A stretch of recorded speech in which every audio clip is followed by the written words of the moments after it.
Right. Well, got it. Thanks, Steph. Good so far. No? Okay. Well, good afternoon, everyone. Welcome to Dr. Mack's April educational meeting. We are so glad you're here to join us for this vital conversation.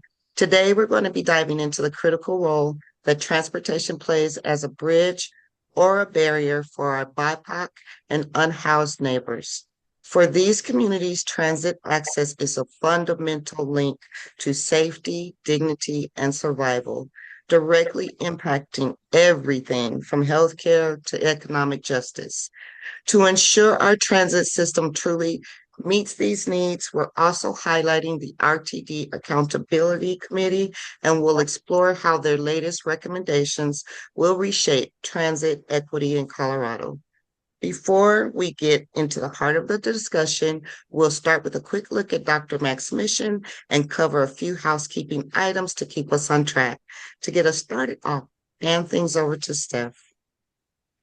All right, thank you, Colleen. Welcome, everyone, especially those who are joining us for the first time.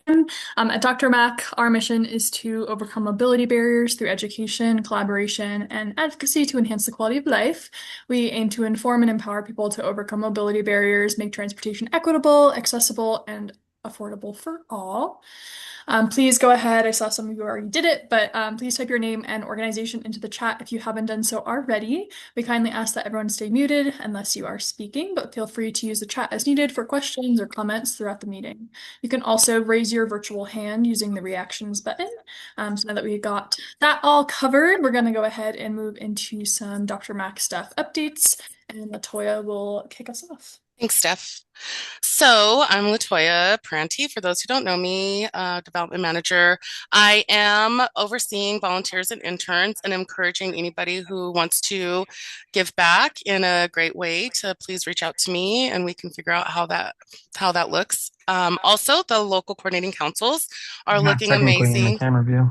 I am excited to say that we're really amping up the amount of folks that are engaged in a couple of them. So I'm really impressed with that. And if you're not part of a local coordinating council already, please join your local coordinating council. I think your input matters as well. So anybody from a community member to elected officials will be in there. So, Steph. Hello, again. Yeah, I'm Stephanie. I'm the program manager here at Dr. Mac. I kind of always talk about our travel trainings and our tech trainings, and today's no different. We're already booking up for the summer, so if you are interested in either one of those programs, please reach out to me so we can get something set up. And I do also want to introduce, she's not able to join us today, but we recently brought on Anna Reed as our marketing and social media intern. There's a picture of her on the bottom right of that cluster of pictures. Welcome Anna to the team, and I'm sure that you all will be seeing her in our meetings and various places. But yeah, excited for her to help out with our social media and get that going. So yeah, Maria. Hi everybody, my name is Maria Griffin. I am Dr. Max Bilingual Marketing and Program Coordinator. And I did wanted to announce that we just reopened the applications for our Transit to Table program, which is amazing. Unfortunately, we had to put it on pause to kind of resolve some things. And now we are able to keep providing these resources to the community. So if you know of anybody that needs a ride to their food banks, refer them to our Transit to Table application, and I will pass it on to Michael. Thank you.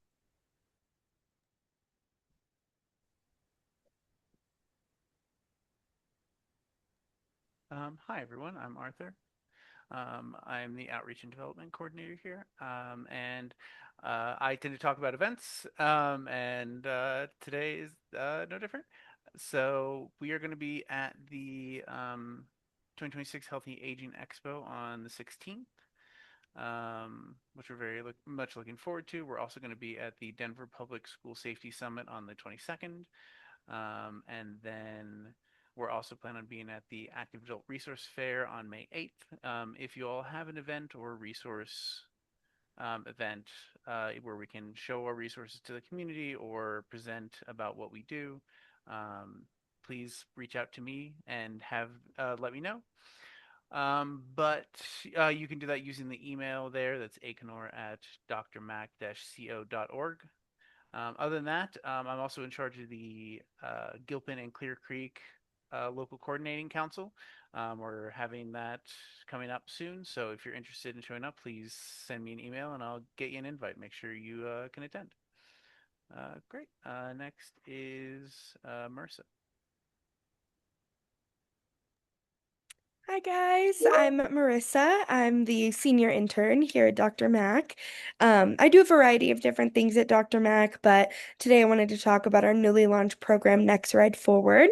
So this is a way to bridge the gap of need within justice-involved populations, both while serving their sentence and when they're released. So they'll take our travel training class, and at the end be given RTD bus passes. The mission of this program is to give a safe and reliable ride upon release. Our program will prevent the need to turn to crime-related survival tactics using our Uber and RTD services for things like job interviews, parole meetings, and any other life responsibilities they might have. By seeing this gap and closing it, DRMAC hopes to reduce recidivism and cultivate an independence in those who are using our services. And now I believe it's Steph. I am actually going to pass it off to Maria. Thank you. Thank you so much for being here, everyone. Today, we're talking about how transportation is so much more than just a way to get around. It is either a bridge to opportunity or a barrier that keeps people stuck. Specifically, we're looking at the BIPOC and unhoused communities in our region who often face a mix of challenges that most of us might not even see. For those neighbors, having a reliable way to move through the city is really about peace of mind, independence, and basic stability. Whether it's dealing with discrimination in public spaces, struggling with the digital hurdles of rideshare apps, or the daily struggle of moving through a city without a home to return to, transportation is a vital lifeline to healthcare, community, and a fair shot at a better life.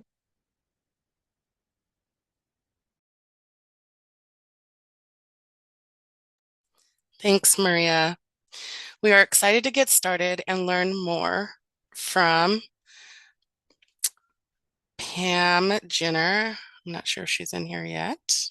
Is she in here? I don't think so. We could I don't see her go yet. over to Ian, and then if Pam joins, Okay. we can go back to Pam. Perfect. Ian Stitt, the executive director at Network Coffee House, who will be sharing his perspective with us. Nick, the floor is yours. Ian, sorry. Oh, yeah. My name is Ian. I'm the executive director of a building and a program called Network Coffee House. We've been around for 44 years, serving people experiencing homelessness with the idea of providing mutual kinship, dignity, and humanity. And so anyone who walks into Network can access free services. Nothing that we offer is charged. We have obviously coffee because we're a coffee house. We have snacks, we have hygiene supplies, clothing.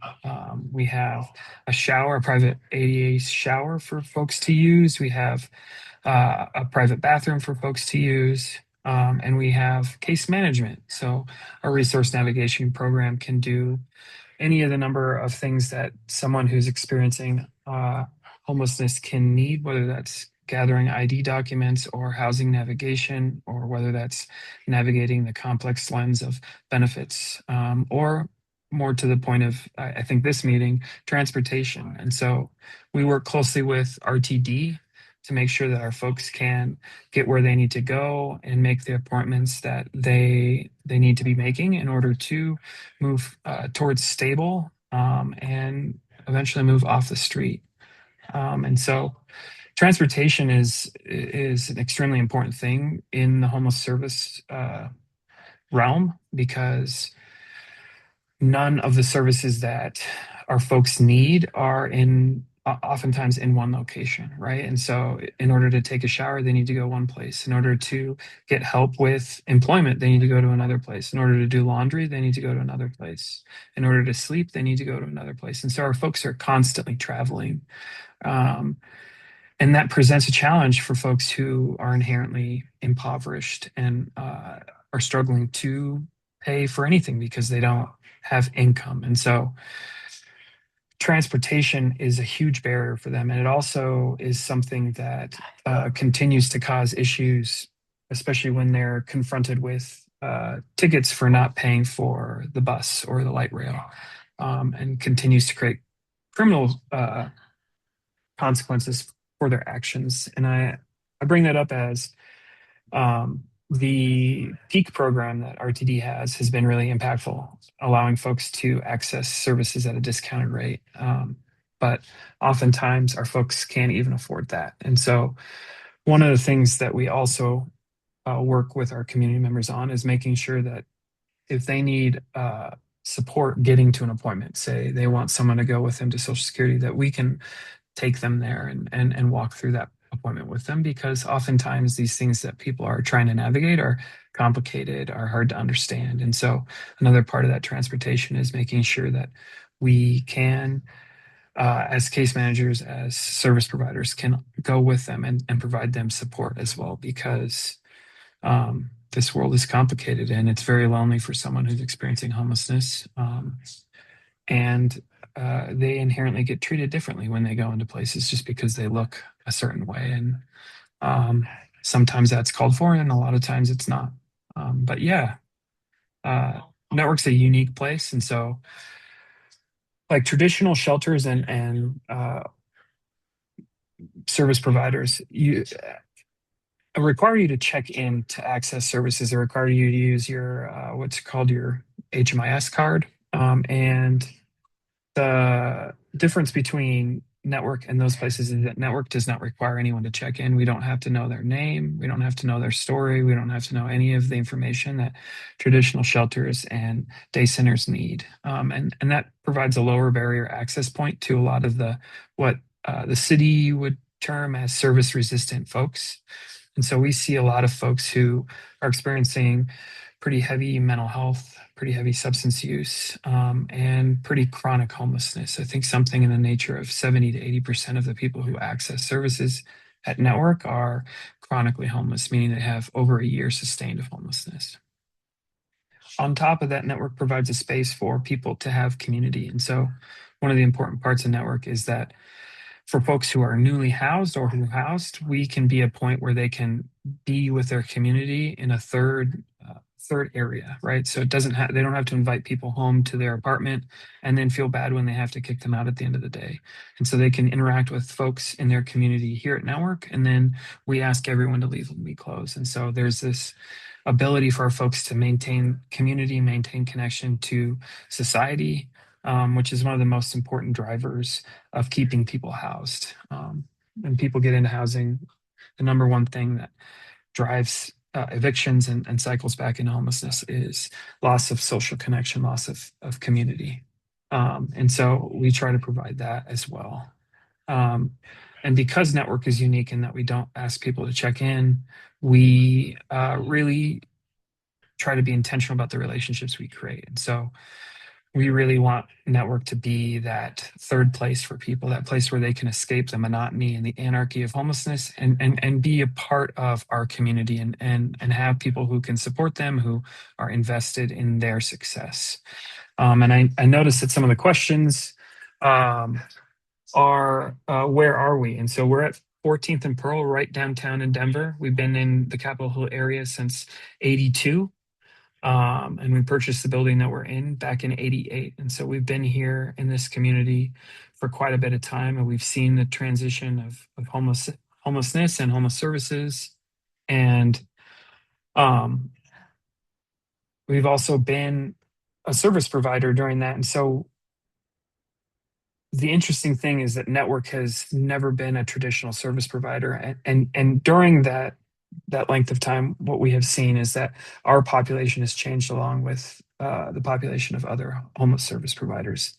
And And the interesting thing about that is that we oftentimes, the people who access us are their only access point to services. So we are the place where they look for help. We are the place where they ask the questions that they need answered, because we're the only ones who aren't trying to ask something more of our folks. And that's important when we're talking about building up the value that people have in themselves, the humanity, the dignity, so that they can feel comfortable accessing services. They can feel comfortable developing rapport and developing a sense of self. The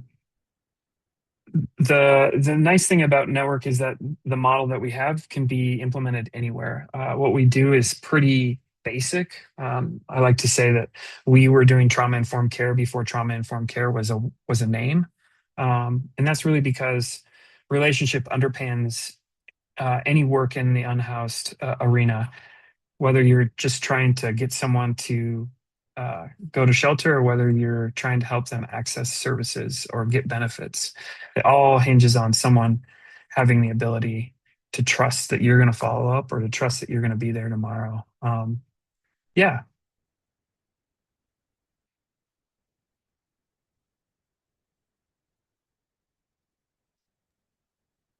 Does anyone have any question? Thank you, Ian, for explaining all of that. Does anyone have any questions for Ian aside from the ones that were in the chat?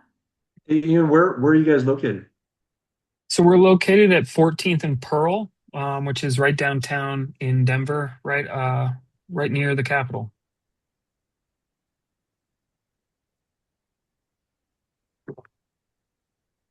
And I just wanted to thank you for this presentation. I felt like we learned a lot about the network services and the community that you built. I just wanted to let you know that I will be reaching out to you. We have a resource called our Getting There Guide. And even though it is mainly to provide transportation resources, we have an additional section where we provide resources for communities that are unhoused. And I think your organization will be a great resource to add these and to add it to the Getting There Guide. And also, I'm sure that sometimes there is this interface within the recently released population with house communities. So I will be reaching out to you to kind of talk a little bit more of that and how can we network more. Thank you for your Absolutely. presentation. Yeah, we definitely see people who are newly released, whether that's from longer stays in state or federal, or whether that's just jail time. It's definitely something that we encounter. We're also one of the few places that is open when we're open, and so we have open times Monday through Wednesday and Friday from 6 p.m. to 9 p.m. We have other open times, but we're unique in that we have time during the evening where we have space for people to be, and so we're also one of the few places that's open during those times.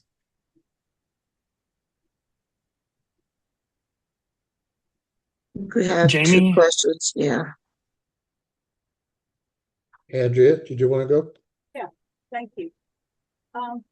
Well, here's an interesting idea. It sounds like it would be a good idea to have a travel training in that location, maybe post a notice and let it be 2 or 3 weeks away so people can see the notice and then do the travel training there. That just sounds like something they could use. Absolutely. Yeah, we do. So we provide a lot of services on site, but we also collaborate with a lot of other agencies. And I would love to collaborate with you all in this regard. We're obviously not medical providers or psychiatric providers, but we do invite those people in. We have trainings for housing rights through the Colorado Poverty Law Center. We have financial trainings through Huntington Bank that we are bringing on site. And so we try to provide everything that people could need or would need on site. But we also realize that we're not masters of all those things. So I would love to have people come and help our folks learn about all the things that you provide and all the transportation options that they have, because I think our folks feel very limited in how they access things, whether that's either walking, biking, or using the bus. They don't, a lot of them don't realize that they have access to other forms of transportation. Yeah, that's a good idea, Andrea. And Stephanie will connect with you. She oversees that program, but that's a really good idea. Thank you both. Jamie? Yeah, you know, every politician or every high-ranking person says they're diverse and that they talk to the homeless community, and sometimes I doubt that very much. And I'm just curious, is it the place comfortable enough for somebody who wants to know how a particular bill or action or anything that affects that community is happening? Are they open to talk, or is that just a little too much? Is that would that make it very uncomfortable?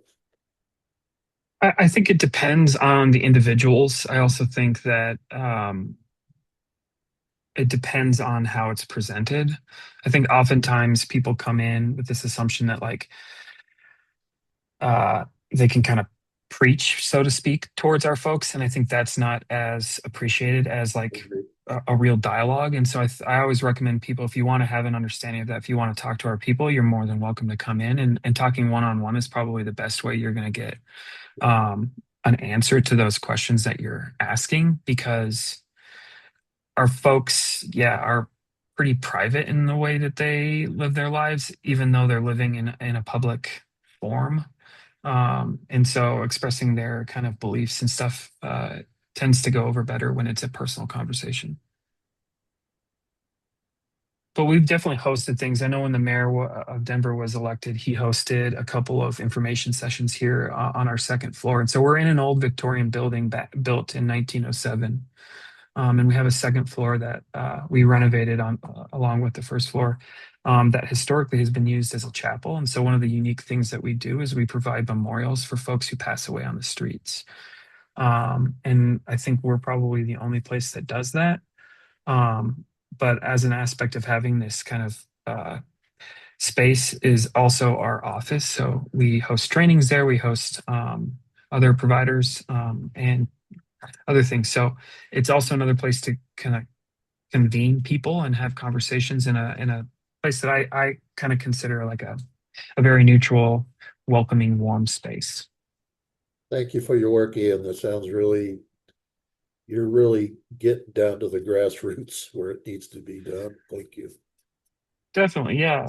I love the work. I fell in love with network back when I was an outreach worker, and it's a very special place. It has been a blessing for me, and I hope to carry that on, and I hope to share that with more people. And we're seeing a huge increase in people coming for services and coming to our space, which is great. But it also is a scary thing going into the future, that we're already seeing an increase in people accessing services while we're seeing a decrease in those services.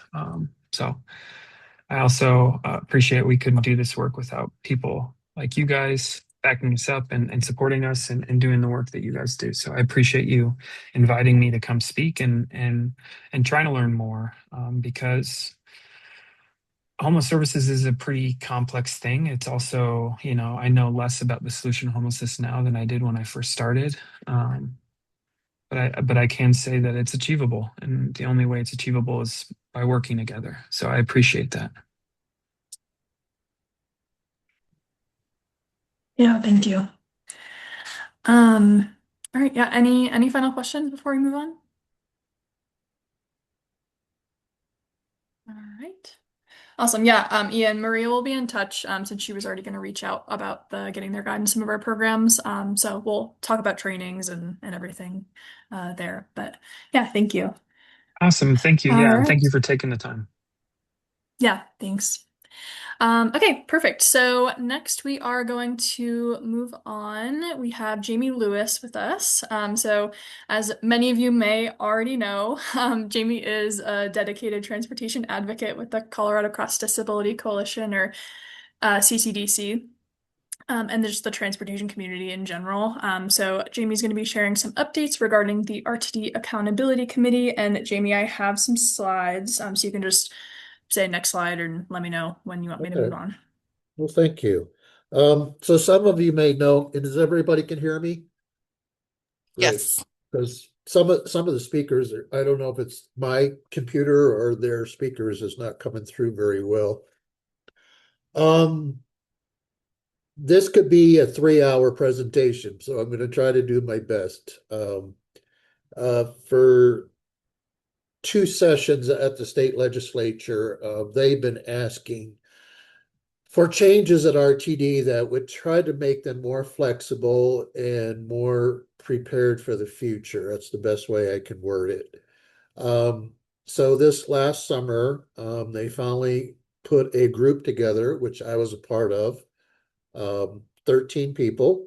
We had a variety of backgrounds, including former mayors in the regions. We had city administrators and people who led nonprofits dealing with diverse backgrounds. So we got together, and I'll be very honest with you, I think we all had our pre-agendas on how we were going to quote unquote fix RTD.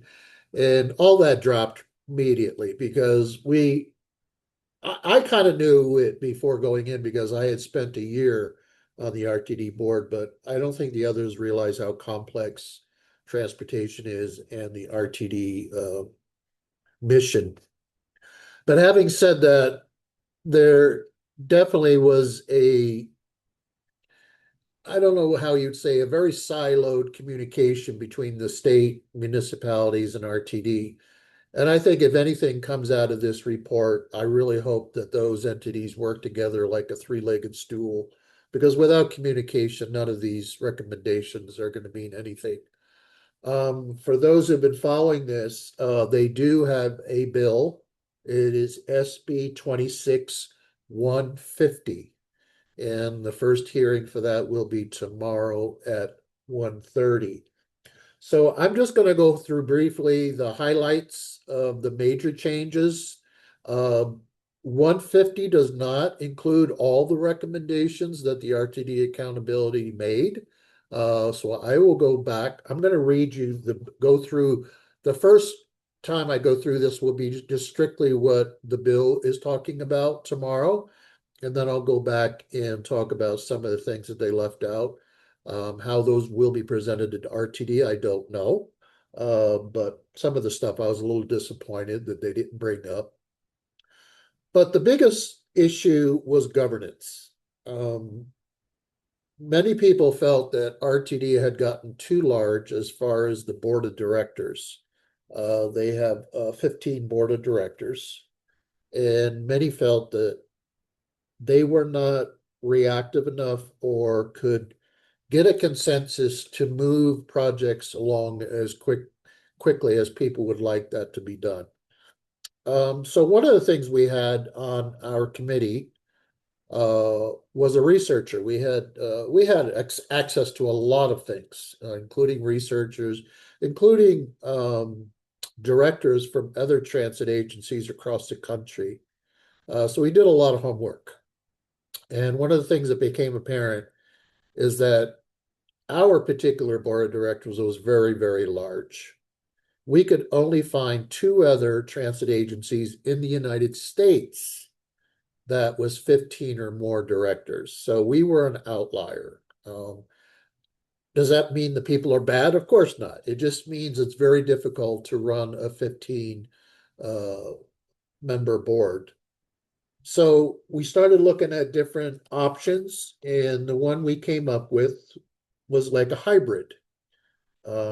Right now, they're looking at 9 directors. 5 will be elected, and 4 will be appointed. The elected the state will have to redistrict the RTD district into sections that are comparable by population.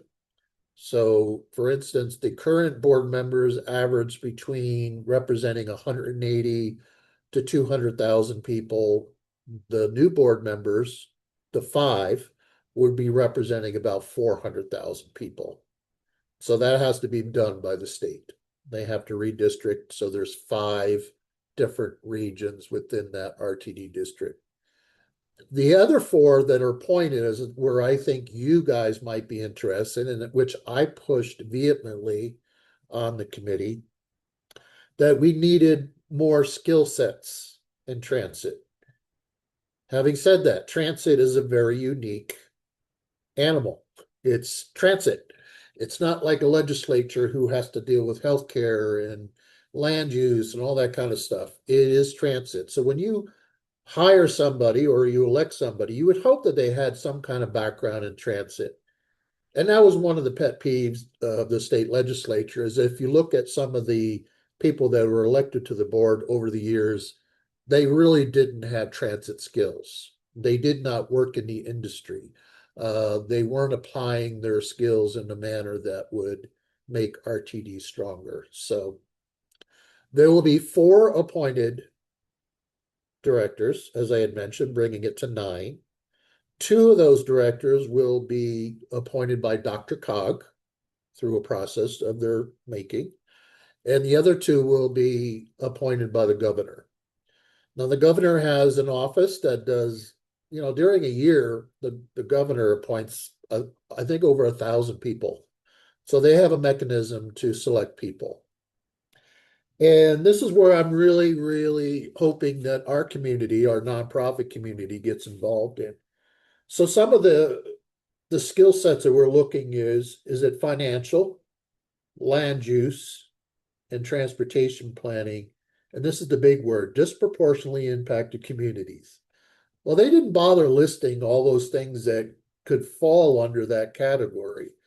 And to me, the subjects that fall under that category, which I think you guys are gonna get excited about, this is BIPOC, the disability community, the elderly, Latino. So all those, like I said, disproportionately impacted groups need to be represented. And we're hoping that the 4 appointed will have those particular skill sets. So let's say, for instance, somebody applies to be an appointed board member and they're an accountant. Well, that's great. We love somebody with finance. But how did you apply that accounting principles? Did you work with the low income community? Did you work with the disability community in projects that were related? So what we're looking for is to avoid the one trick pony to say, oh, I'm an accountant, so therefore I should be a board member. No, you need to have multiple skill sets to represent our community. So if you've been working with the BIPOC community and you happen to be a land use developer, those are the kinds of people we're looking for. So, like a 2-headed, 3-headed monster, people that have multiple skill sets. So we're not leaving those people behind. And that's the problem. We get people who apply to be an RTD director, and then basically they have one skill set, and that's not enough. We need a little more diversification. Let's see, I'm looking at my notes here. And I apologize because I have to skim through this because our report was 80 pages long. So I'm going through and I'm looking at some of the stuffs I highlighted. So you guys aren't sitting here for the next 3 hours. Jamie, real quick. Yeah, go ahead. Sorry, do you want me to show any of the slides while you're talking, or? Yeah, go ahead. Okay. That was actually a preview, right?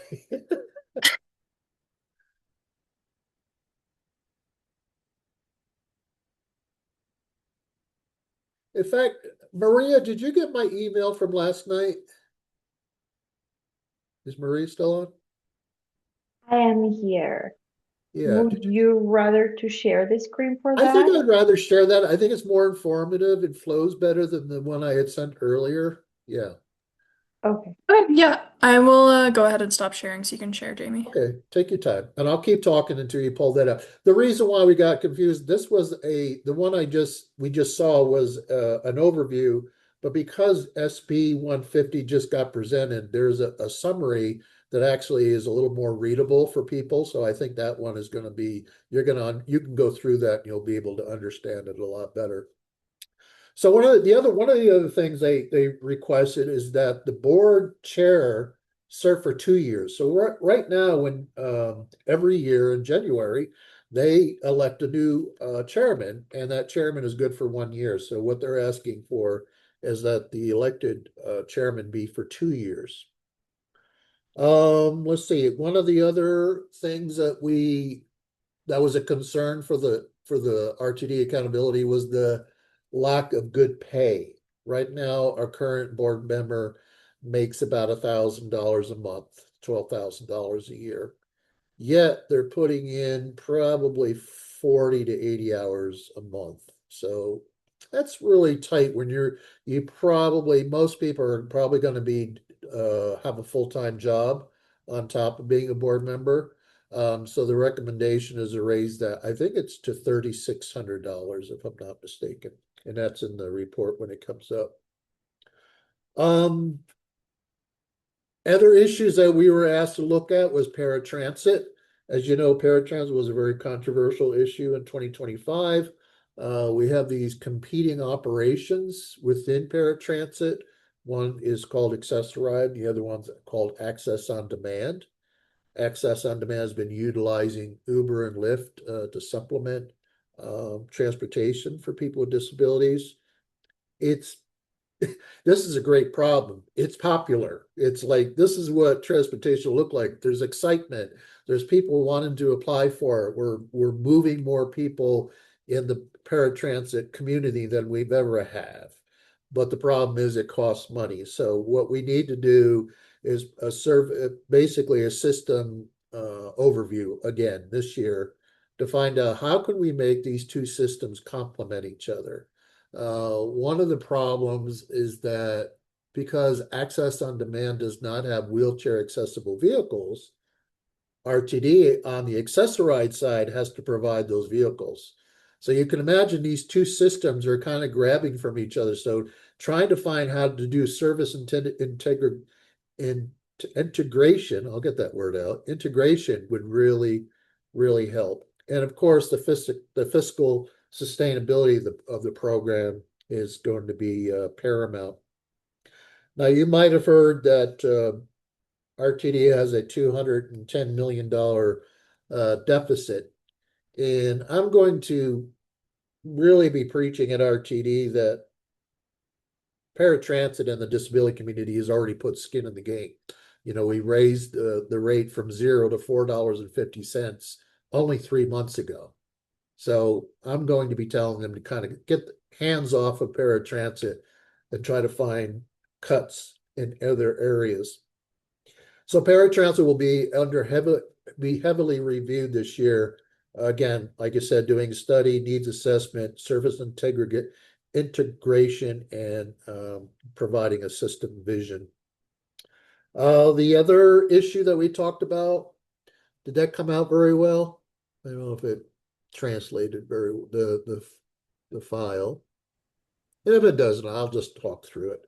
The other one was workforce recommendations. We were talking about one of the biggest problems with RTD is maintaining a workforce. They don't seem to have much problems recruiting people to be bus drivers. The problem is retaining them. So there were several suggestions. And by the way, one of the requirements for the appointed board members, and I failed to mention that, is that we're looking for somebody with union background, workforce background. The other thing is that we were looking at is childcare. Now, this is not in the bill. Unfortunately, I did not see that, and I will be questioning that. One of the things that we think would help RTD is implementing accentuating part-time employment rather than full-time employment. The reason being, bus drivers get burnt out. They work the long hours, and I don't know if any of you guys use the bus. I use it all the time. We have a very difficult citizenry. They put a lot of pressure on our bus drivers. Our bus drivers go through a lot of stress. They get verbally abused, sometimes physically abused. So it's one of those jobs that, unless they get some kind of relief, you spend 6 months training them and then 2 years later they're gone. So that's an area we definitely need to work on. And of course, childcare would open up possibilities for all kinds of single parents and stuff like that.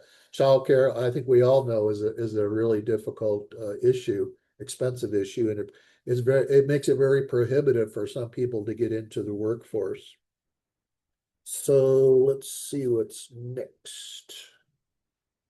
Oh, the committee also recommended reinstating the Transit Academy. And I was sharing with some of our members early in the call, before 1:30, that CCDC and Atlantis is working cooperatively to do an academy. So if you're not aware, several years ago, I think it was Dr. Cog ran a Transit Academy, and it was an extensive course. And what it was is for people who are interested in learning more about transit, but more important is it was preparing them to serve on advisory boards, committees, and if they wish to run for the RTD board. We felt like too many people were coming onto the RTD board, and there was a really big learning curve. They didn't come in prepared. They didn't understand the gravity. We're talking about an agency that has a $1.5 billion budget. Not everybody's prepared to deal with that. So we are starting an academy, me and Brian Gruey, down to Atlantis. It's going to be the fourth Friday of every month for 8 months starting in May.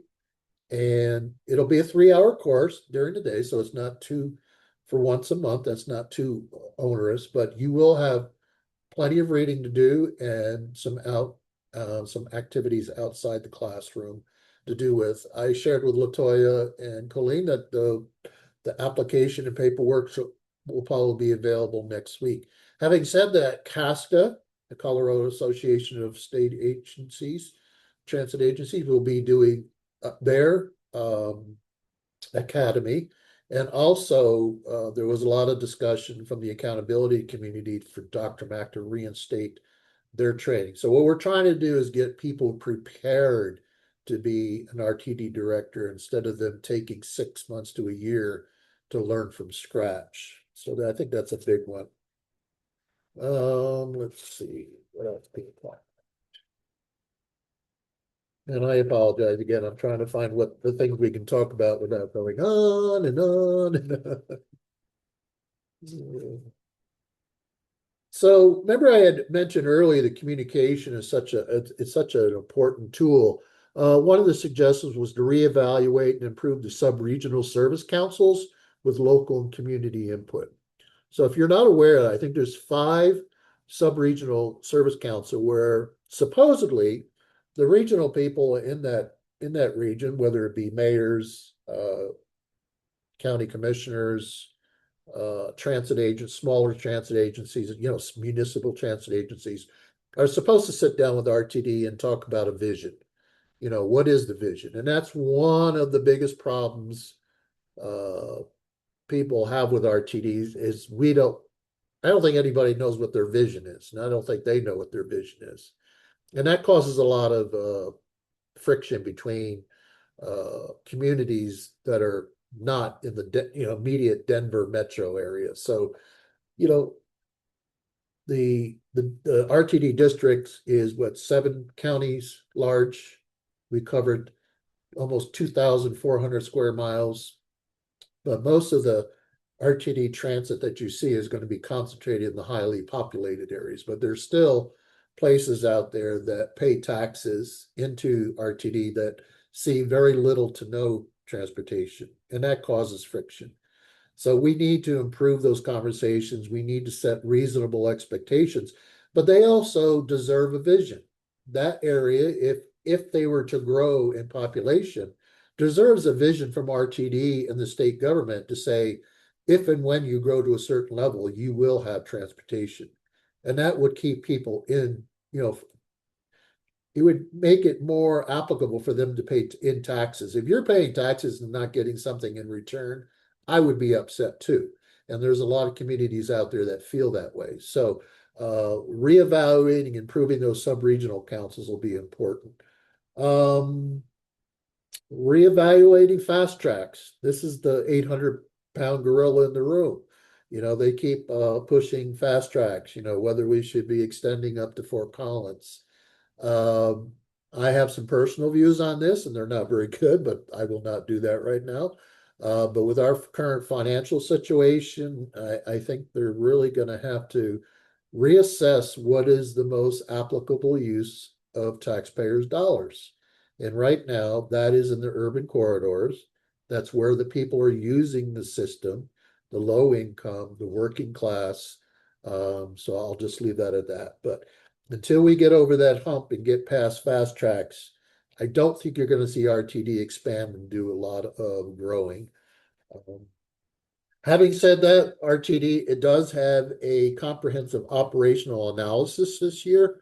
They're trying to really get down, to the, using a scalpel, trying to figure out where the best use of money is and to put, reinforce the routes that are really successful and possibly dropping routes that are not. I mean, that's the reality in transportation. You have to put money where people are actually using the system.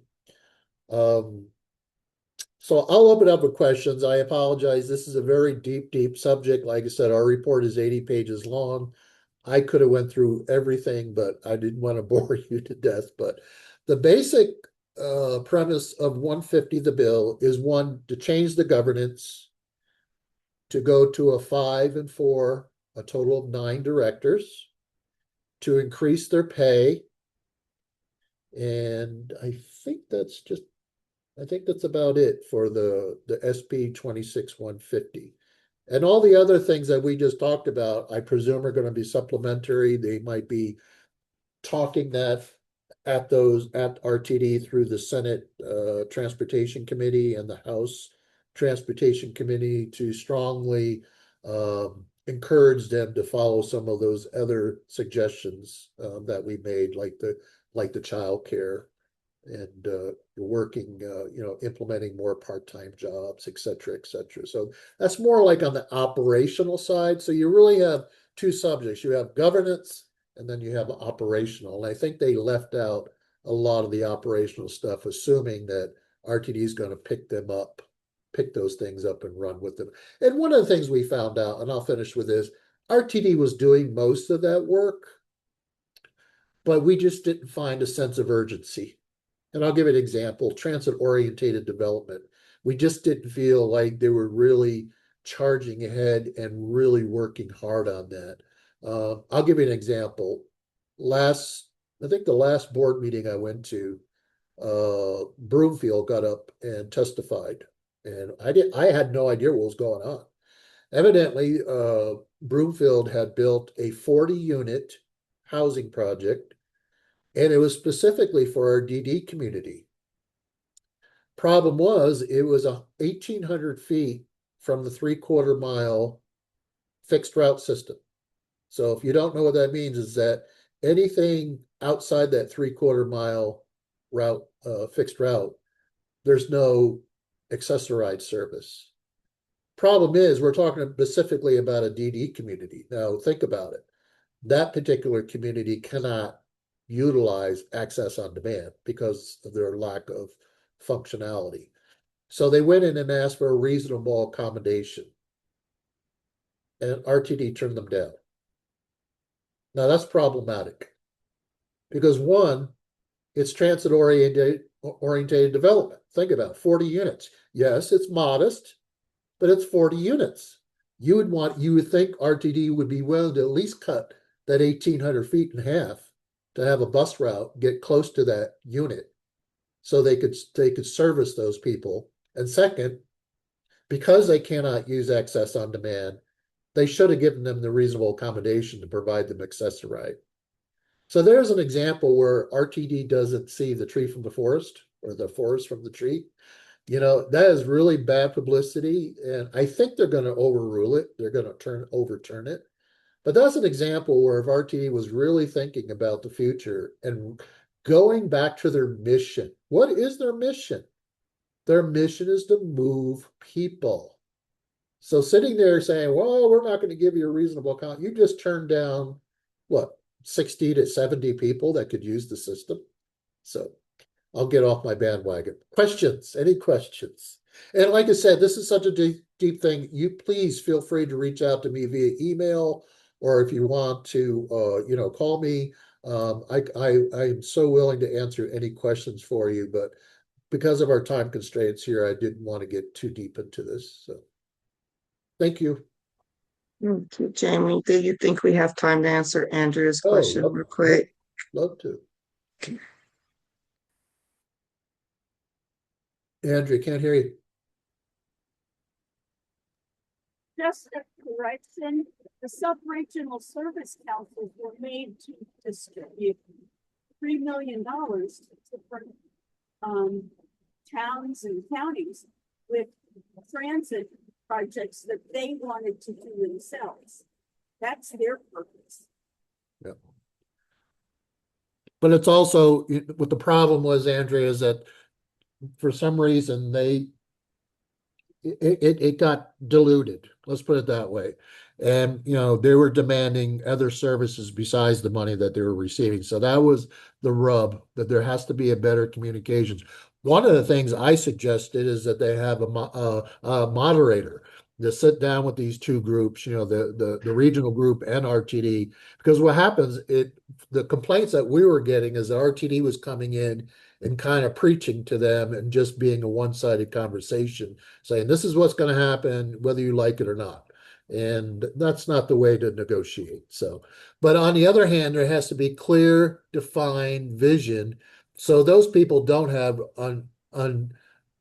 their expectations aren't like over the mountain, over the top, where RTD can't afford to do some of the things they want them to do. So it's a very complicated thing, but we just felt like there again was the foundation of good communication between the municipalities, the state, and RTD. I do attend two of them, Southeast and Southwest. So.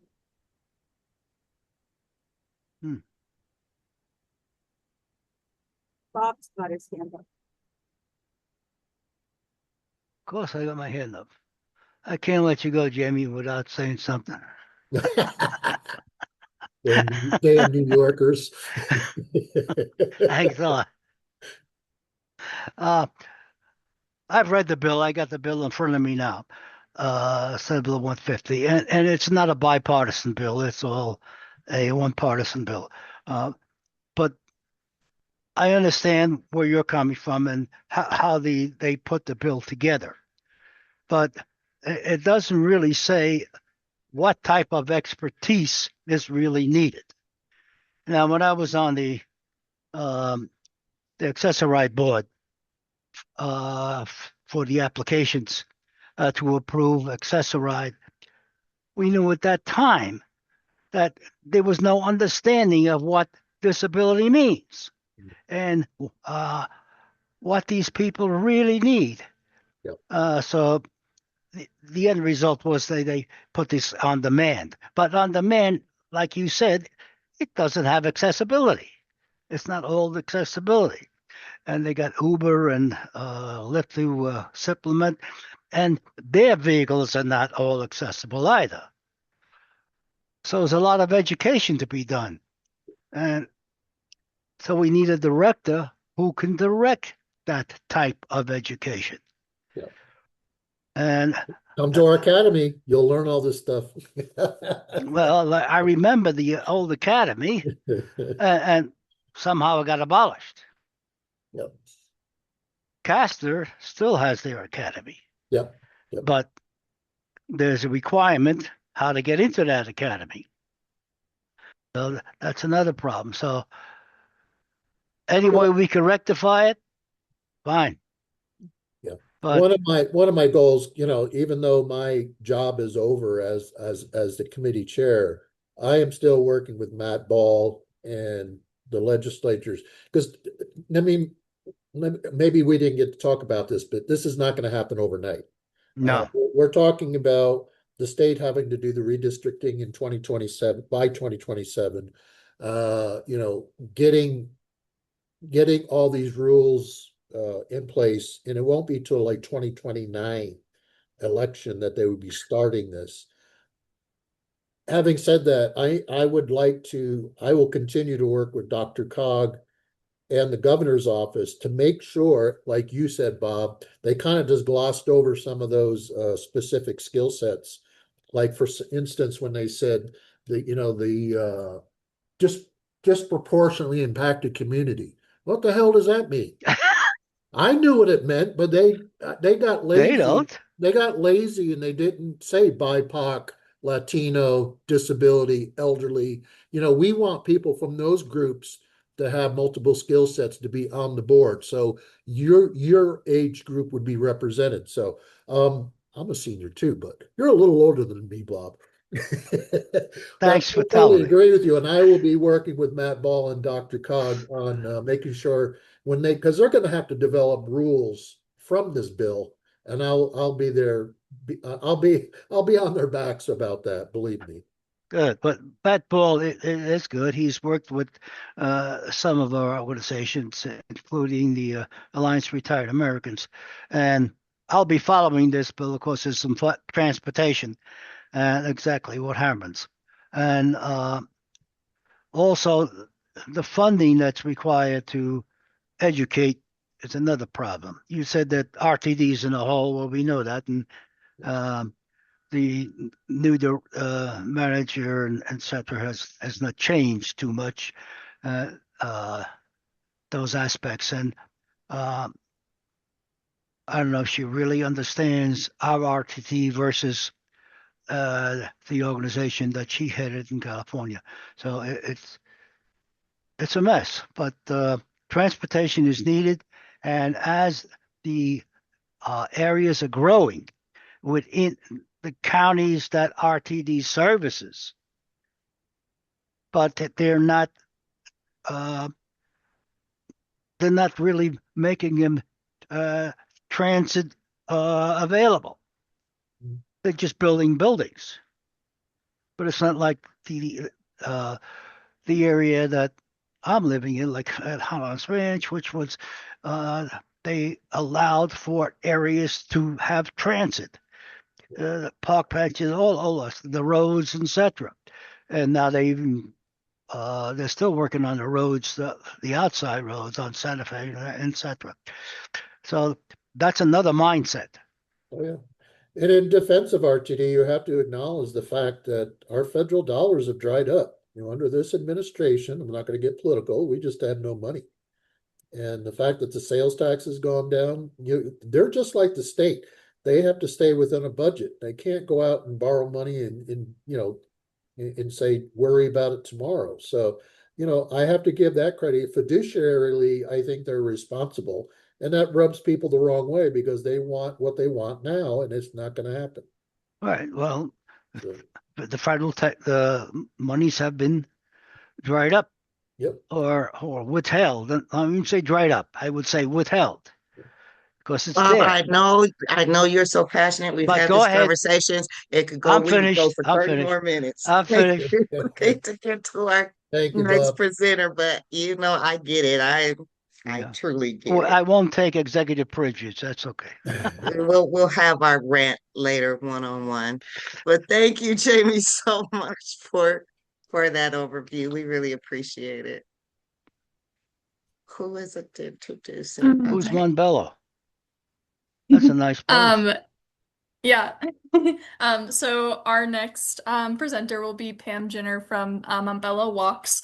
So Pam, yeah, if you have any updates, just want to talk a little bit about Montbello Walks, the floor is yours. Oh, thank you so much, you guys. I don't know if you can see me or not. I'm on my telephone. I apologize for joining late, but busy, caregiving. I guess what should I do? I should share that Montbello Walks is 10 years old. Let's see. Updates would be pretty much that, we're open to serving in any community that has a need for food or has a need to have their community assessed. What we do is we host a lot of walk audits. We bring in all the important decision makers and stakeholders that are responsible for the improvements that maybe need to be made, including public transportation. And if that is not available for that community, we do all we can to make sure, or to at least try to get them access to a community shuttle, which we took us 8 years to get the Montbello here in Montbello, but we're happy that we finally have it. And I think we've got it in Globeville as well. So, we want to move that kind of advocacy around the city and make sure that communities that are without public transportation have something, to fall back on, because people need to get around. Everybody does not have a car, and especially our seniors and our handicapped. They need access. They need to be able to get to doctor's appointments, banks, pay bills, groceries, things like that. So no other updates other than that. We're still doing what we do, and we love to visit other neighborhoods as well. Awesome. Thank you for that update. Does anyone have any questions for Pam? Don't have a question, but I just want to thank Pam again for being a partner with us on our walk audit in the Quebec Park Hill area. I see a lot of work coming, or good changes coming from that. So if you weren't aware, Montbello Walks, Pam's organization, was a community partner, and we really appreciate it. Thank you. Hi, Jamie.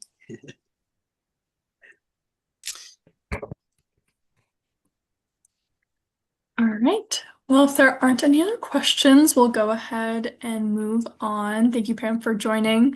I am going to pass it on to Latoya so she can talk a little bit about our fundraising efforts. And yeah. Thanks, Steph.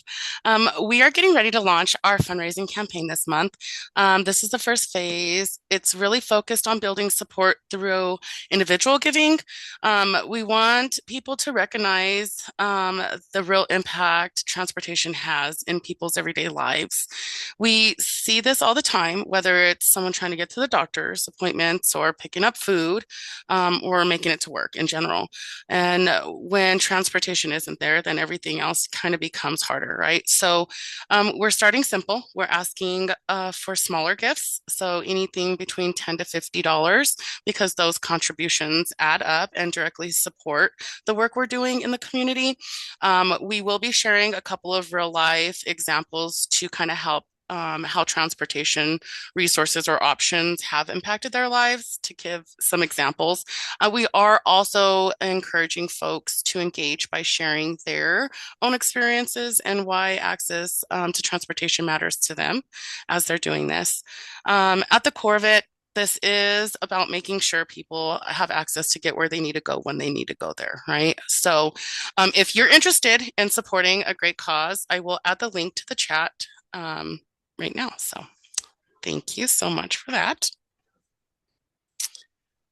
All right. I also wanted to take a moment to express our gratitude to our DRMAC members. Your continued support and collaborations are what makes our work possible. If you are not yet a member, please, we would love for you to come and join us. You can visit us at our website to see how you can get involved and the benefits that we have for part of this network. Today, we are excited to spotlight two of our members, Sarah Lee with Mobility for All and Karen Maybet with Castle Rock Senior Center. I will turn this over to you first, Karen. So Karen, the floor is yours. Awesome. Hi, everybody. I didn't get my slides in time, so apologies for that. But it is, I know, it is a slideshow that we have used before. So Castle Rock Senior Activity Center is down in Castle Rock, Colorado. I'm fairly new as the transportation coordinator. I've been here about 4.5 months now, and I am really enjoying being a part of this DRMAC community and learning from all you guys about all the other resources that are out there. It's pretty amazing. We primarily serve our seniors in the greater Castle Rock area. We provide grant-funded transportation for them. Much of it is one-on-one. Some of it is multi-load, and we're experimenting more with the multi-load capacity, especially because we just, as in yesterday was our first day with a new dispatch program. So with our new dispatch software, we were using like paper on clipboards, and now we're using like an app that drivers can use. And so it really is increasing our ability to be able to multi-load for our older members of our community. We do also serve our adults with disabilities who need rides or can't ride for any reason. We also provide services for them. So again, grant funded, so it is free for our community members to access and use, and our capabilities are increasing as we get on board with our new program. We've been around since 1971, and the big joke around here is that so our senior center, you can join when you're 50, and the big joke around here is that I'm the baby of the group, so I'm the only employee that isn't old enough to be a member of our community. And we have 14 fleet vehicles ranging everywhere from RAV4 up to 15 passenger vehicles, and so I am personally trying to get everybody on board with taking one of the 15 member vehicles out for a party when I do turn 50. But we do anything from medical transportation. We've gone as far as Golden and down to Colorado Springs for special medical transportation. We take people for to get groceries or hair appointments, nail appointments. We have a couple of members who have partners who are in assisted living facilities, so they will go and visit their partners. And then we also provide, we have a variety of activities out of the center itself. So we have bowling every Monday. Some of our members will get a ride in and then get in one of our fleet vehicles to go up to bowling. So we do utilize our fleet vehicles also for activities from the center. So we took a group up to the National Western Stock Show, and a few days ago they went to the Model Train Museum. I believe it's up in Greeley, I don't know, somewhere quite further north. But yeah, I mean, that's kind of the meat and potatoes of what we do. And because we're transitioning into software, I'm like it right now, and ninjaing all the pieces as we move to a different way to organize our rides. But I think it's going to be really fantastic. Last month we provided 890 rides. So for the month of March, it was 890 rides, and that's not including, thanks everybody, that's not including our activity, everything we do for activities for out to lunch or for bowling. That was just rides for members in our communities. Wow. Get to where they need to go. So on a light day, I might have 35 legs. And I think my biggest day so far was 76. So 76 different legs. And the most drivers we ever have in a day is 5. So that's 76 legs spread across 5 drivers. So, yep. That's a lot. Well, thank you for sharing all of that. Does anyone have any questions for Karen? Oh, yeah, go ahead, Bob. Oh, welcome aboard. Thank you. I'm glad to be here. Yeah. Come more often. Yes. Are your drivers still volunteer drivers? Or do you have Yes, a pool? Yes, 100% volunteer drivers. Thank you. Yes, 100% volunteer drivers. Yep, they are fantastic. And do you give them a stipend or? Nothing whatsoever. Completely volunteer. We gave them breakfast burritos this week because we're rolling out our new software program, and we wanted to we wanted to build the Hearts and Minds campaign. But no, they are 100% volunteer. No stipends, no reimbursement of any kind. They're really fantastic. Yeah. No, I used to meet down there with the Douglas County Senior Council. That's no longer active. So anyway, Yep. yeah, and you run a good deal there. So, but I'm looking at another organization that needs drivers. So I just want to know what your program is. Thank you. Yep. Yep. Thank you. Keep up the good work. Thanks. Thanks, guys. I also have a question, Karen. I Uh-huh. just wanted to ask if the app that you guys recently launched also allows people for new registrants to get their information through the app. So there's a lot of capabilities that the app will support that we have not tapped into yet because of the nature of the majority of our writers. It can be really overwhelming, being non-tech natives for our writers to navigate some of the things that this software can do. But I will tell you that in my research, I spent several weeks researching, and there's a lot of really great apps out there. This one in particular, I was looking for one that was that did all the things that we needed it to be able to do, but was also user friendly because, like we were talking about, all of our drivers are volunteer. I don't want to scare anybody away, and it needed to be, something that allowed me to better orchestrate the daily rides. Those potentially 60 to 70 rides on a daily basis. The software that we chose is classified as NEMT software.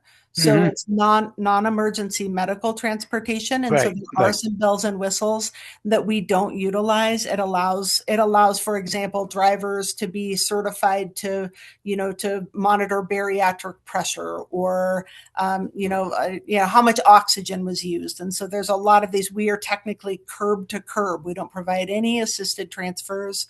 We can't check anybody out. We can't take anybody home from a general anesthesia procedure. So we're really limited in the rides that we provide, but we needed it. We just needed it to be further into the 21st century than like a list of rides on a piece of paper on a clipboard. So Very good. Do you think maybe, Karen, that your community might benefit from one of the tech trainings that we provide? Maybe Yep. we can connect a little bit more about that so they can I make would the love best use that. of their app. Okay, Yep, I would sounds really good. love that because it does provide, there is an element of it where the writers can actually, there's a public portal component where the writers could potentially get a text when the driver is getting near, and then they can click on a link in that text Mhm, and it can pop up and show them almost like an Uber, right? It can show them in mhm. real time how nearby their driver is. And I think that could be really great for some of our writers who, we'll tell them, hey, can you guys please be ready at 9:15? And when it's 9:16, man, they're calling us and they're like, where's my ride?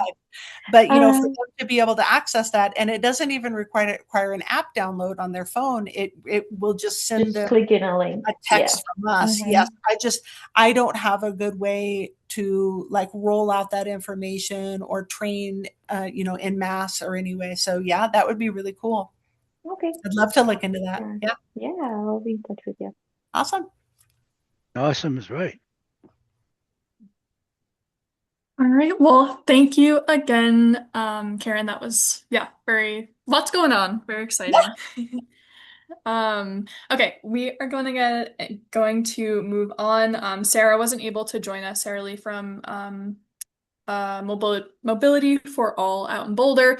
But they have a meeting next week, Wednesday the 15th at 1 p.m. On Zoom. So if anyone's interested in learning what they got going on over there, there's a lot I can confirm. I go to their meetings. So there's lots that they're working on if you're interested in that. Their sign up link is on the website for Mobility for All. But we are going to go ahead and move on. I'm going to pass it off to Colleen to update us on the RT Tap to Pay. Thank you, Stephen. Great job, Karen. So most of you already know this, but I thought I'd give a little overview that RTD has introduced their new Tap and Ride, a new convenient way to pay for your bus or your train fares on RTD. Simply tap your contactless credit or debit card or your mobile wallet, Apple Pay, Google Pay, or Samsung Pay directly on the validator when you board. If you're traveling with kids or teens 19 and under. They ride at no cost with the RTD Zero Fare for Youth. While you tap and ride right alongside with them. Summer's coming, so it's about time to be out and about. And so we have just a few minutes here. I love to hear if anyone has any updates, any news, any programs, any announcements to share. Now is the time. You can unmute, use the raise your hand feature, or post your update directly in the chat for everyone to see. What's going on in everyone's world? Jamie took my fire, so Dang it, Jamie. I'm glad that. Well, you know what my vote is, so go ahead. Anyone else? Jamie and I have been together for, I guess it's almost 30 years. Good God. Lots of history there. Oh, there's something in the chat. Let's see.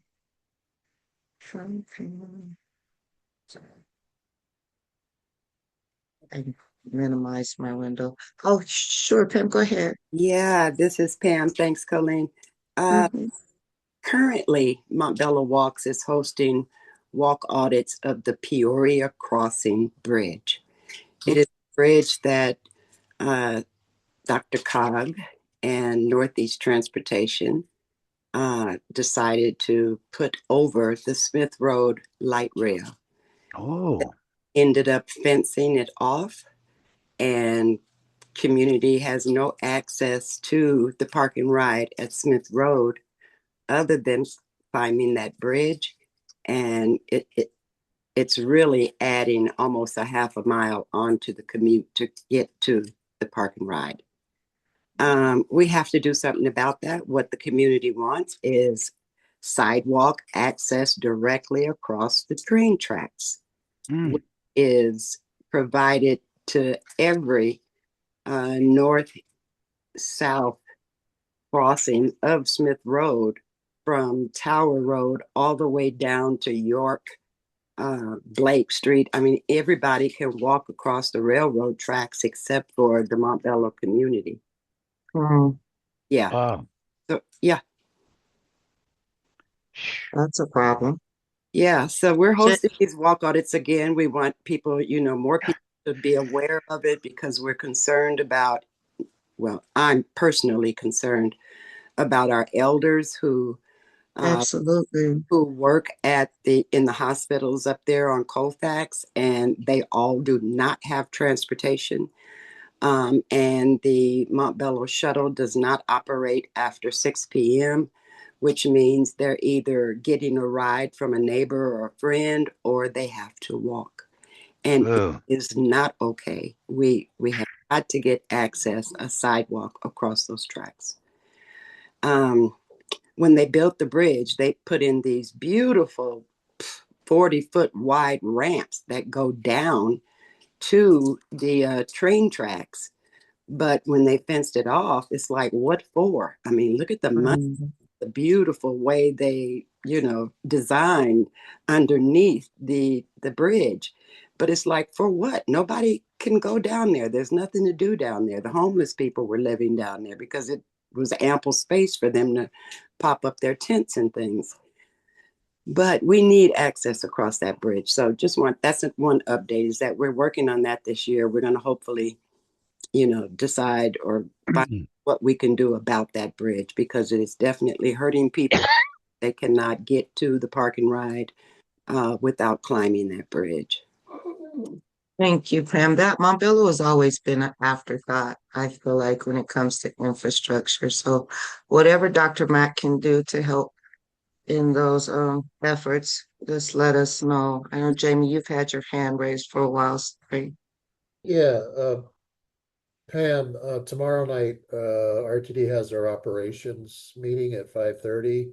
If you can get somebody to come and do some public testimony on that, that'd be really great. I think going directly to the directors is always helpful. Is that downtown, Jamie? Well, it's only Zoom. It's on Zoom. Zoom, great. It's Zoom. Yeah. I will be there. Sure. Zoom only, yeah. Okay. But 5:30, I would jump on there and tell them that story. I mean, that's go directly to the operations. And the other thing, are you still on the Citizens Advisory Board? I am, but they're working on I other expect stuff. to see that on your agenda. Hey, that's right. Yeah, but you know, they know about it. We've talked about it several. Good. They're just doing so much other stuff.